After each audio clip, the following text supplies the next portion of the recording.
Hello, class. Welcome to week one, and this is chapter one. You have two chapters this week, but chapter one is defining hospitality and tourism marketing and marketing process. Now, there's a lot going on here. This is an abridged version. This lecture will be an abridged version of the PowerPoint. The full PowerPoint will be in the chapter module, but I'm just going to cover some topics or some points that I think bear stressing a little bit. Okay, so here we go. So your learning objectives for this week is to describe the importance of marketing in the hospitality industry and outline the steps in the marketing process. Explain and analyze customer needs, wants, demands in the marketplace. Very important how uh, we have an understanding of that. Okay, and so explain. Number three is explain and design a customer value driven marketing strategy. Customer driven is very important. That's the difference between marketing and sales, and we'll talk about that. Describe how to build a profitable customer relationships and discuss the customers or the outcomes of creating customer value and explain the major trends impacting the marketplace landscape.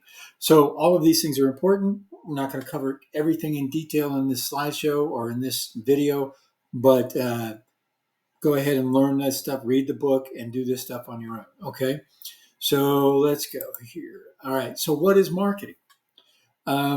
If you watched my welcome video, I touched on a couple definitions of marketing, one that I like better than the other. But marketing is a means to provide value to targeted customers, motivate them to purchase and fulfill customer needs. Okay, you fulfill their needs as part of marketing, and then that in turn turns into sales. A philosophy and a way of thinking, and a structuring of your business. So I said in the other video that it's an entire package. How we build our businesses is marketing. It's not just advertising or even uh, doing trickery to try to make people buy things that they don't want or need. If you create a product or have a product that is an opportunity for you, but there's no want or need, you will probably sell some, but you're not really marketing and you're not really fulfilling customer needs at that point. You're just trying to, I hate to say the word, but you're trying to trick people into buying something they don't need. All right. And we used to, many people have lamented over, the consumer society where we consume things we don't need or whatever. But the bottom line is many businesses are out there are just in business to fulfill needs, and fulfill wants, desires, and demands. All right. Sometimes the customers demand things they don't need, but that's on the customer. It's still customer driven. All right. So let's define marketing again. I did this in the other video, like I said, but marketing is a process by which customers create value. Big thing, create value. You don't have something to sell and try to create value out when there isn't any. You create something to sell that has value, and therefore you are creating value. Okay, see the big difference, all right? And we're going to directly parallel these two ways of thinking here in a minute. But create value for customers and society, resulting in strong customer relationships. Okay, I kind of giggled at this before. That's the desire. Marketing creates strong real marketing, effective marketing creates strong customer relationships. Just selling without marketing doesn't necessarily create those relationships. So if you're truly marketing and you have a marketing mindset, then you will have strong customer relationships. All right. So the next thing is it continues on and says that capture value for the customers from the customers in return. And again, that's just a fancy way of saying that we're creating this value. We're doing everything for the customer's sake so they become our customers and then give us their money. Let's face it, that's why we're in business. All right. And my goal as an instructor here at Cape Fear is to really and truly try to get students, hospitality students, in the mindset that we are creating something of value and we're creating an exchange, and we need to think commercially. and we need to think managerially, right? It's not a sin to think about how we're going to try to make money. It's not, okay? Especially if we follow in the marketing model and not the sales model, all right? And we'll talk about that. Okay, so, and then the last part is you're creating value for society. All right, by meeting needs for society, we're making their lives better. By their lives being better, they're becoming better citizens. By being better citizens, the society itself grows. Right? I know that that's a pie in the sky kind of way to look at it, but it does have a ripple effect. All right, a quality business meeting needs, doing things the right way, and following the marketing model can change society. A a company that's just doing sales without marketing, following the sales model, they may change society, but not always in the way that we want to. Okay, so uh, that's a good way to think about it. So let's look at the next slide. Okay, so let's talk about that needs, wants, and all that other stuff, right? So a need is basically a state of deprivation. All right, there's something there that I don't have that I'm depraved of. Okay, so physical needs is food, clothing, warmth, safety. Not only are those physical needs listed here, but those in the military, those are your basic survival needs. Okay, food, clothing, warmth, and safety. Well, safety, yeah, I guess, but certainly food, warmth, and shelter was the other one, but safety works here. Okay, so social needs, belonging, affection, fun, relaxation. Now everybody has these needs. Now they may not be not critical, and there's the whole Pavlov's hierarchy of needs, and we'll get into that in other courses. But some of those things might not be critical for life and death, but they're still needs because they without them the depraved of them, and there's a hole. Okay, so wants takes needs a step further. The form that human needs take when shaped by culture and individual personality. So the shape that a need takes. If we're depraved of something, and we're depraved of these basic ones, but then society starts pushing us to feel like we need other things and we want other things. Those become wants, right? And then demands become human wants that are backed by buying power. All right, we as businesses are concerned about demands. People demand certain things, right? We, in cost control, I talk about. Why would you leave something on a menu or still offer something that doesn't make you a lot of money?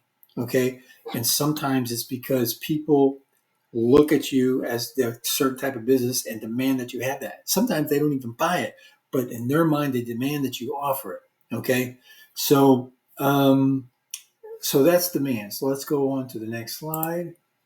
Okay, customer value, the difference between benefits that the customer gains from owning and or using a product and the cost of obtaining it. So value is that balance between the cost and the benefits. All right.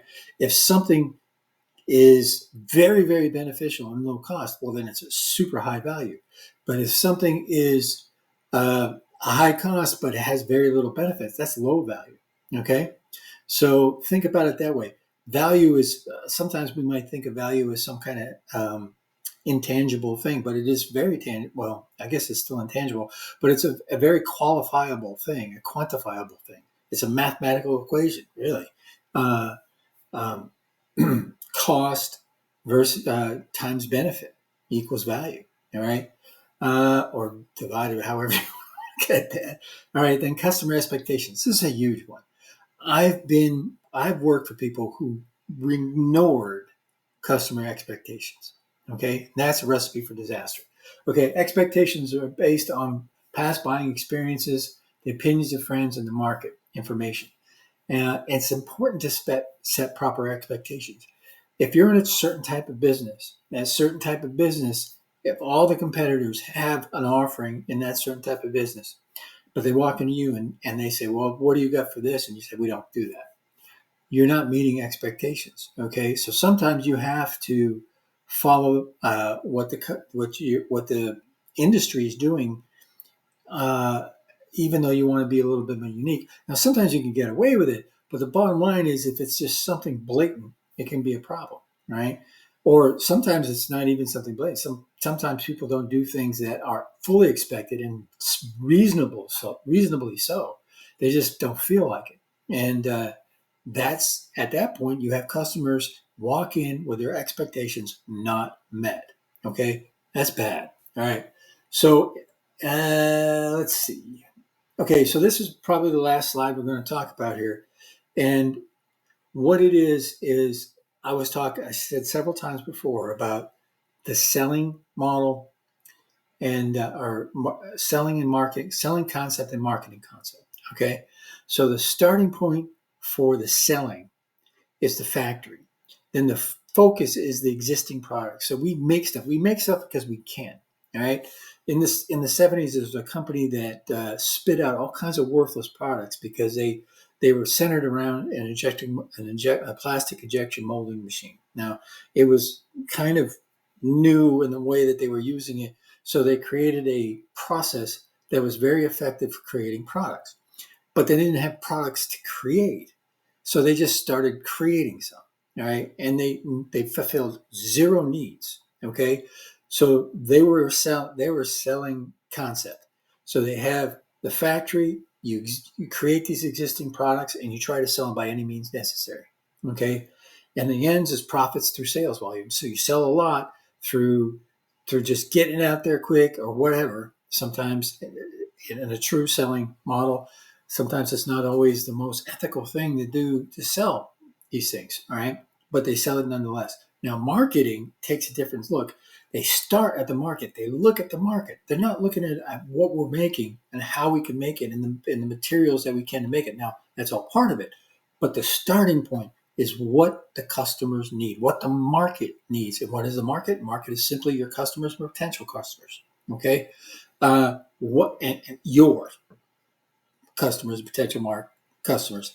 We don't care about what people want on the West Coast when we're not selling things online. We just don't care. All right. We're looking at our market. Okay. The people local who are coming into our property and staying at our hotel. Well, hotels, you probably are care about the West Coast, but for certainly restaurants or whatever, our market is our people. Okay.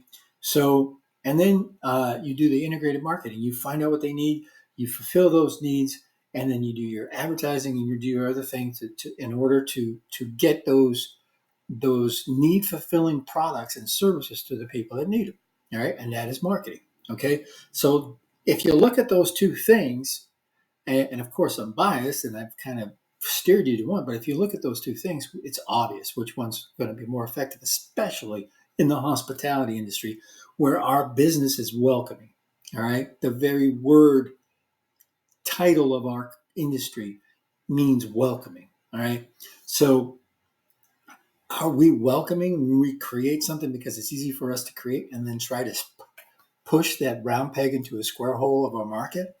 No. Okay, that's not very welcoming at all. So that's just I just wanted to get a little I don't know, a little emphasis on some of these things. There's a lot of good stuff in this chapter, so make sure you read it and make sure that you go through the slideshow on your own. Okay, so and then we also have a second chapter this week as well. So have a good week.